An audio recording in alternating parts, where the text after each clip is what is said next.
അമ്പലപ്പുഴ പൊടിയാടി റോഡിലെയും സമീപ പ്രദേശങ്ങളിലെ റോഡിലെയും വെള്ളക്കെട്ട് ഒഴിവാക്കാൻ നടപടി സ്വീകരിക്കണമെന്നാവശ്യപ്പെട്ട് എടത്വ വികസന സമിതിയുടെ നേതൃത്വത്തിൽ പ്രതിഷേധ നിൽപ്പ് സമരം നടത്തി.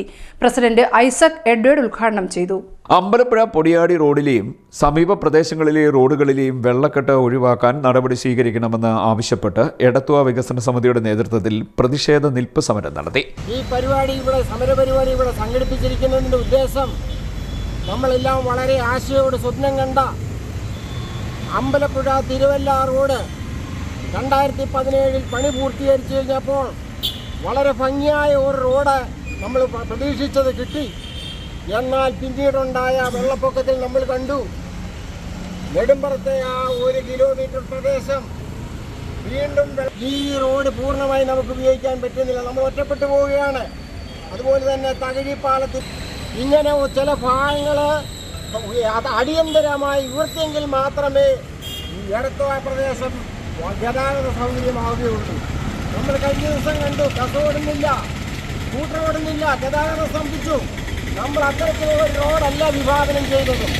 നീലറ്റുപുറം മുതൽ അങ്ങോട്ട് ഏതാണ്ട് നെടുമ്പുറം അങ്ങേപ്പുറം വരെ നടക്കുന്ന ഏതാണ്ട് 1.5 കിലോമീറ്റർ ഭാഗം വളരെ താന്നു കിടക്കുകയും അവിടെ അന്ന് നടന്ന റോഡ് പണി യാതൊരുവിധ പുരോഗമന വർക്കുകൾ നടക്കാതെ ഒരു ടാറിങ് മാത്രം നടത്തി അവിടെ പണി പൂർത്തീകരിച്ചതായിട്ടാണ് നമുക്ക് കാണാൻ കഴിയുന്നത്. അതിൻ്റെ ജനങ്ങളിൽ ഭൂരിഭാഗം ആൾക്കാരും അനുഭവിച്ചുകൊണ്ടിരിക്കുന്നു. റോഡ് ഭാഗങ്ങൾ ഉയർത്തി ഗതാഗത കുരുക്ക് ഇല്ലാതെ ജലപ്രളയത്തിൽ കുട്ടനാട് ഒറ്റപ്പെടാതെ കുട്ടനാട്ടിലെ ജനങ്ങൾക്ക് മുന്നേറുന്നതിന് അനുകൂലമായ സാഹചര്യം സൃഷ്ടിക്കുന്നതിന് പൊതുമരാമത്ത് വകുപ്പ് വെള്ളം കയറിയ ഭാഗങ്ങൾ ഉയർത്തി നിർമ്മിക്കണമെന്നും ഇറിഗേഷൻ വകുപ്പ് പമ്പാ നദിയുടെ നീലേറ്റുപുറം ഭാഗം ഔട്ടർ ബണ്ട് കളത്തി നിർമ്മിക്കുകയും ചെയ്താൽ ഈ റോഡിൽ വെള്ളം കയറാതിരിക്കുകയും അതിനുവേണ്ടിയുള്ള പദ്ധതികൾ ആവിഷ്കരിച്ച് നടപ്പാക്കണമെന്ന് സംസ്ഥാന പൊതുമരാമത്ത് വകുപ്പിനോടും ഇറിഗേഷൻ വകുപ്പിനോടും അഭ്യർത്ഥിക്കുകയാണ്.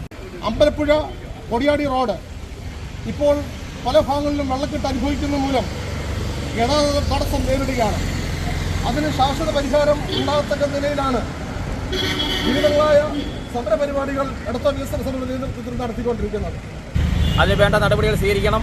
നമ്മൾ ഒറ്റപ്പെട്ടു പോകാൻ കഴിയില്ല. കുട്ടനാട്ടിലെ ഇപ്പോൾ നമ്മൾ മനസ്സിലാക്കി കഴിഞ്ഞാൽ കുട്ടനാട്ടിലെ ജനങ്ങൾ ഈ പ്രദേശത്തു നിന്നും വിട്ടുപോകുന്ന ഒരു പ്രതീതിയാണ് ഇപ്പോൾ കാണുന്നത്. അങ്ങനെ പോയി കഴിഞ്ഞാൽ വർഷങ്ങൾക്ക് ശേഷം ഇവിടെ ജനവാസം കുറഞ്ഞ് തീരെ ആളില്ലാത്ത ഒരു അവസ്ഥയിലേക്ക് വരും. അങ്ങനെ നമുക്ക് പോകാൻ കഴിയില്ല. കാരണം നമ്മൾ ജനിച്ചു വളർന്ന സ്ഥലം ഉപേക്ഷിച്ച് നമുക്കിവിടെ പോകാൻ കഴിയില്ല. കുട്ടനാട് പ്രത്യേക പരിഗണന തരണം. എടത്വ ടൗൺ ഗാന്ധി സ്മൃതിക്ക് സമീപം പ്രസിഡന്റ് ഐസക് എഡ്വേർഡ് ഉദ്ഘാടനം നിർവഹിച്ചു. Vice president advocate Isaac Raju അധ്യക്ഷത വഹിച്ചു. കൺവീനർ സാബു മാത്യു കളത്തൂർ പ്രമേയം അവതരിപ്പിച്ചു. ഗ്രാമപഞ്ചായത്ത് അംഗം PC ജോസഫ്, രക്ഷാധികാരികളായ Joji Karikkampallil, Antony Francis, Shaji Madhavan, general secretary doctor Johnson V Edikkula, treasurer Kunjumon Pattathanam, vice പ്രസിഡന്റുമാരായ George Thomas Kalappura, PD Ramesh Kumar, joint സെക്രട്ടറിമാരായ Tomichan Kalangara, Aji Koshy, Babu Kozhuppakkalam, MV Antony, Raju Karukayil, Peter Varghese, Babu Kannanthara എന്നിവർ നേതൃത്വം നൽകി. റോഡിന്റെ നിർമ്മാണ കാലയളവിൽ വെള്ളക്കെട്ടുണ്ടായപ്പോൾ അത് പരിഹരിക്കാനുള്ള സംവിധാനം ഉറപ്പുവരുത്താൻ അധികൃതർ നടപടി സ്വീകരിക്കണമെന്ന് ആവശ്യപ്പെട്ട് എടത്വ വികസന സമിതിയുടെ നേതൃത്വത്തിൽ Kerala road fund board executive എഞ്ചിനീയറുടെ ഓഫീസിൽ നിവേദനം നൽകിയിരുന്നു. ജലനിരപ്പ് ചെറിയ രീതിയിൽ ഉയർന്നാൽ പോലും ഇവിടെ വെള്ളക്കെട്ട് ഉണ്ടാകുന്നത് സ്ഥിരമാണ്. ഇതോടൊപ്പം ഗതാഗത തടസ്സവും പതിവാണ്.